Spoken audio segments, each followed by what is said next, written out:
Mary will not stop leaving her trash cans out.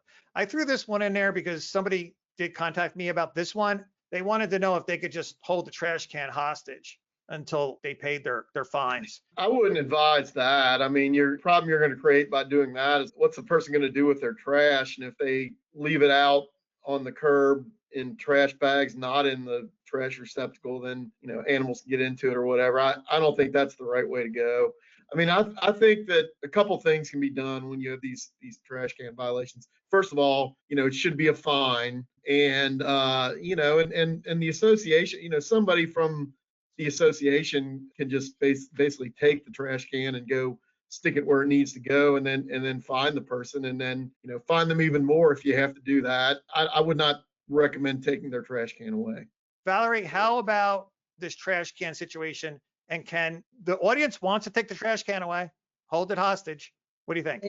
If you have the authority, you can do it. It doesn't mean that Sean or I are going to advise you to do it, but I would say that I agree with Sean that, I mean, they're just going to leave their trash elsewhere outside of a bin. Or are you really just creating a bigger problem?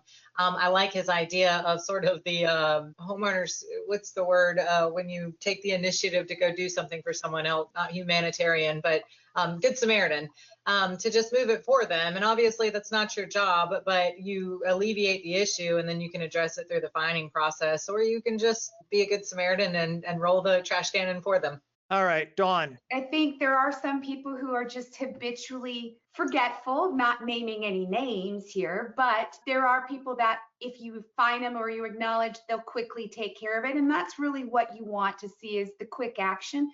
If they're prolonged, I think, again, following up with written documentation and requests, and then fining per your governing documents are the step to go.